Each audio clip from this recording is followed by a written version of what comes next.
Hi everyone, our subject today is polyuria in pediatrics. Basics. Polyuria is an excessive urine volume, usually over 2 liters per meter square per day. It may be associated with increased thirst and drinking, polydipsia, and may be accompanied by nocturia or enuresis. Some condition may appear as increased frequency of urination without increased volume, like UTI, urge syndrome.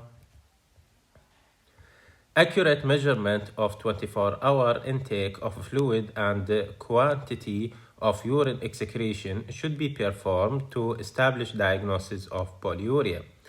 Children with polyuria may present with polydipsia, failure to thrive, dehydration, elevated body temperature, hyperthermia due to seizure due to hypernatremic dehydration. History and physical examination.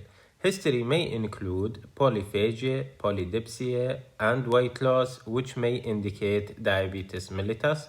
Children may be prone to infections with candida or pyogenic skin infection. Medication, heavy metals, and toxin may cause renal injury resulting in decreased reabsorption of glucose. Ingestion of substance that may produce osmotic diuresis such as mannitol, glycerol, urea, and radiological contrast material should be noted. It is important to review fluid intake patterns. Children with the psychogenic polydipsia often drink more during the day. Infants with polyuria due to diabetes insipidus often have failure to thrive and episode of severe dehydration. There may be hyperthermia, irritability, vomiting, and constipation.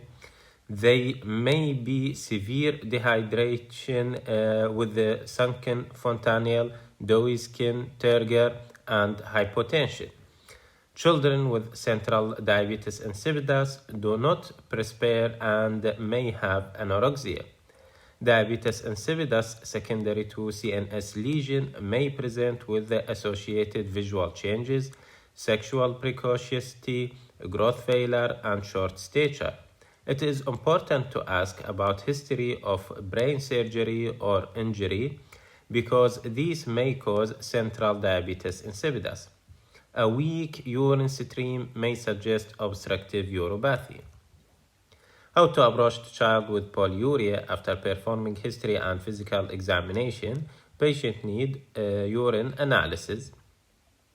If it is abnormal result, is there proteinuria, hematuria? Please see previous lecture of hematuria and proteinuria. If there is white BC in the urine, leukocyte esterase, nitrate, this patient need urine culture. If it is positive, this is UTI.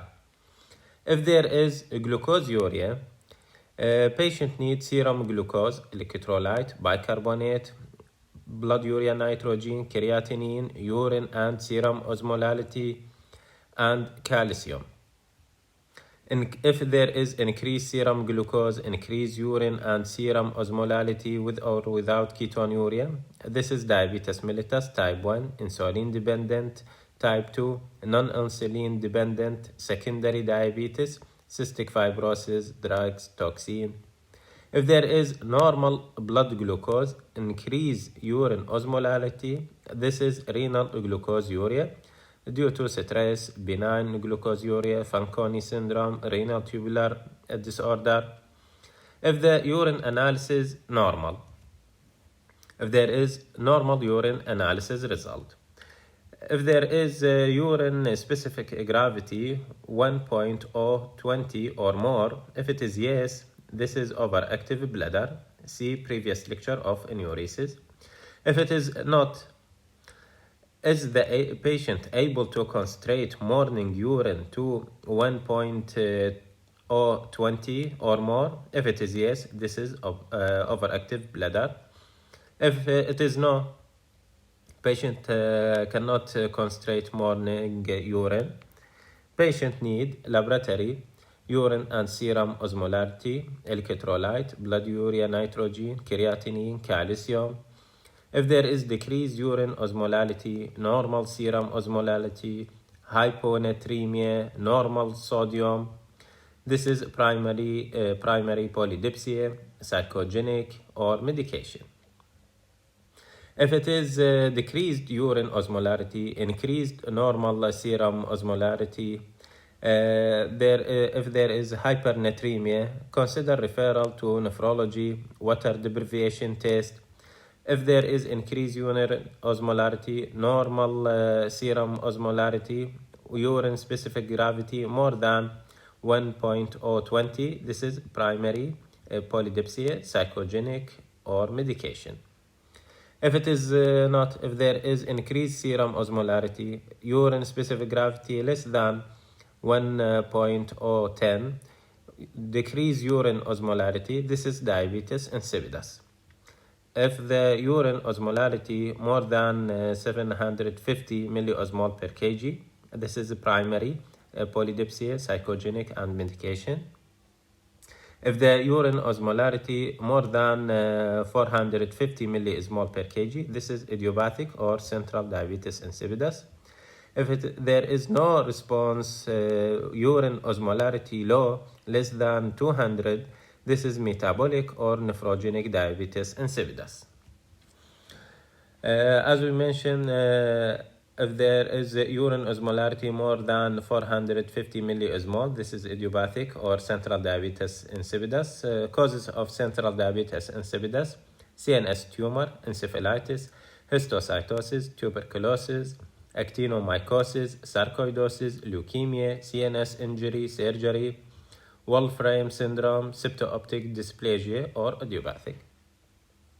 As we mentioned, if there is no response to urine, no response to water deprivation test, urine osmolarity low, less than 200 millismol per kg, this is either metabolic or nephrogenic diabetes insipidus. Causes of nephrogenic diabetes insipidus: primary nephrogenic diabetes insipidus, renal failure, renal tubular defect, Bartter syndrome, obstructive uropathy, cystic disease, interstitial nephritis, nephrocalcinosis, systemic disease, sickle cell, sarcoidosis, drugs like lithium, metabolic like hypercalcemia and hypokalemia. This is simple differentiation between types of polyuria. If there is type 1 diabetes insipidus, type 1 diabetes mellitus, will be weight loss, short stature, glucoseuria, acidosis, and hyperglycemia. If it is compulsive or primary or psychogenic, none of these will be present. If there is renal tubular acidosis, there will be weight loss, glucoseuria, and acidosis. If it is central diabetes insipidus, possible weight loss and possible short stature. If it is metabolic polyuria, there is possible weight loss and possible short stature with possible acidosis. Top tips. Although the history and physical examination provides a clue to the majority of causes of polyuria, the definitive diagnosis is established from biochemical results: blood glucose, osmolarity of the urine, and serum and urine electrolyte. It is essential to determine whether the child has frequent small urination or polyuria, large urine. Mothers are good historians. Observing the children's urination helps to establish the diagnosis. Of all polyuria causes, the most common and important is type 1 diabetes, presenting with the characteristic symptoms of polyuria, polydipsia, weight loss, and high hemoglobin A1C more than or equal to 6.5%, or fasting blood glucose 7 millimole, which is equal to 126. The goals of treatment are near normalization of glucose metabolism, HbA1c less than 7.5%, and prevention of acute hypoglycemia, ketoacidosis, and long-term complication, retinopathy, uropathy, nephropathy, and high lipids. Children with the compulsive drinking are easily diagnosed by long history, absence of weight loss and failure to thrive, low serum osmolarity less than 280 millismol per kg, and urine specific gravity less than 1.005. Establish the diagnosis. A specific gravity greater than this exclude diabetes insipidus. Compulsive thirst need to be differentiated from diabetes insipidus, defined as more than 50 ml per kg body weight more than 24 hours, that has high serum osmolality and low urine osmolality less than 300 millismol. The fourth most important cause of polyuria is renal tubular acidosis. Children may present with dehydration, failure to thrive, anorexia, and vomiting. Diagnosis is by finding glucoseuria, low serum bicarbonate and potassium, and hyperchloremia. Red flags. Polyuria due to hypercalcemia or nephrogenic diabetes insipidus may pass unnoticed, and the infant may present in the first few weeks of life with the irritability, poor feeding, weight loss, fever, and seizure. These can have potentially devastating consequences like brain damage if left undiagnosed and untreated. Be aware that although nephrogenic diabetes insipidus occur virtually only in boys, in the female carriers may present with the infant polyuria due to impaired urine concentration ability. Long-standing polyuria may cause enlarged bladder, megaureter, and hydronephrosis. The water deprivation test is performed to differentiate cranial diabetes insipidus from nephrogenic diabetes insipidus.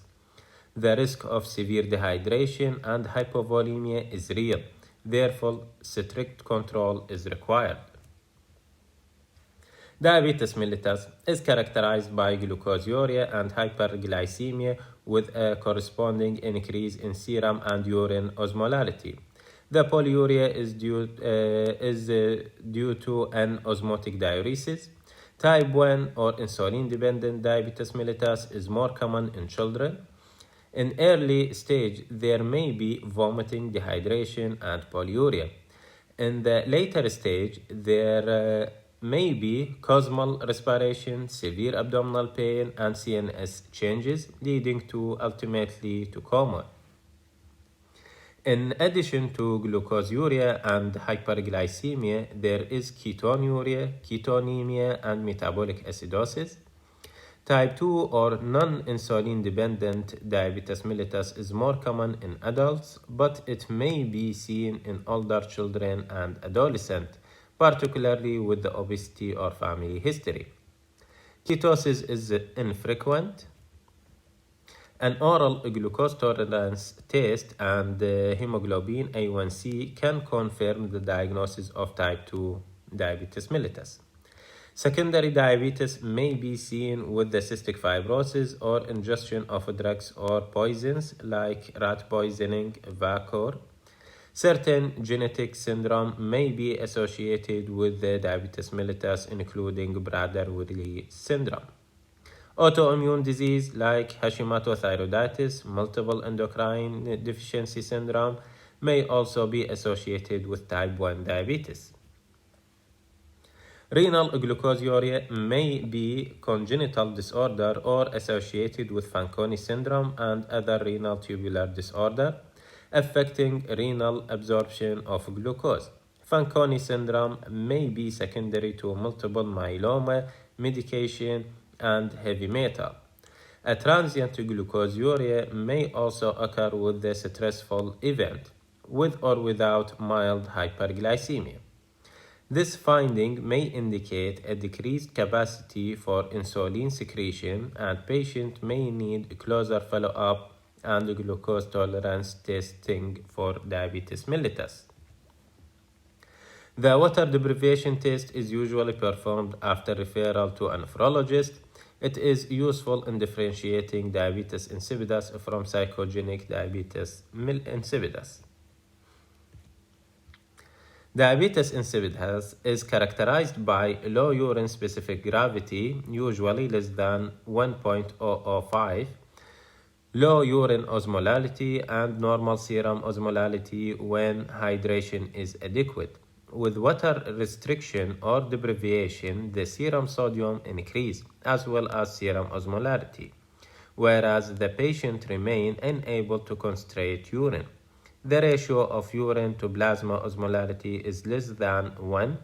This test should be conducted in a controlled setting and discontinued if the body weight decreased by more than 3%. Primary polydipsia is caused by an increase in water intake. It may be due to compulsive water drinking, which cause suppression of vasopressin secretion and resulting in a large volume of hypoosmolar urine. The polyuria decreases at night as polydipsia stops during sleep. Polydipsia may also be seen in patients with psychiatric illnesses. Its etiology is unclear and may be associated with certain medication. Phenothiazine may cause a sensation of dry mouth leading to increased fluid intake. In nephrogenic diabetes insipidus, the kidney does not respond to antidiuretic hormone. It may be a primary condition, X-linked recessive, which usually appears in male infant as polyuria, polydipsia, and hypernatremic dehydration. Secondary diabetes insipidus may be seen in condition causing a loss of medullary concentrating gradient, such as renal failure, tubular defects, and obstructive uropathy. Diseases such as sickle cell disease may cause renal damage and often may be associated with the isosthenuria, urine specific gravity 1.010. Drugs like lithium or metabolic diseases like hypokalemia, hypercalcemia may decrease the effect of antidiuretic hormone on the tubule causing diabetes insipidus. Any lesion affecting the neurohypophyseal unit may cause central diabetes insipidus. These include suprasellar and chiastic tumor, craniopharyngiomas, optic glioma, germinoma, infections, encephalitis, as well as infiltrative process, leukemia, sarcoidosis, tuberculosis, histiocytosis, actinomycosis may also be the cause. Wolfram syndrome is associated with the insulin-dependent diabetes mellitus, diabetes insipidus, optic atrophy, deafness, and neurogenic bladder. Imaging CT MRI may be considered to exclude brain tumor, injuries, or infiltrative process. In patients with a combined growth failure or short stature, pituitary test and thyroid function test may be considered. A radioimmunoassay for vasopressin is available. Low level indicate central diabetes insipidus. Thank you for your listening.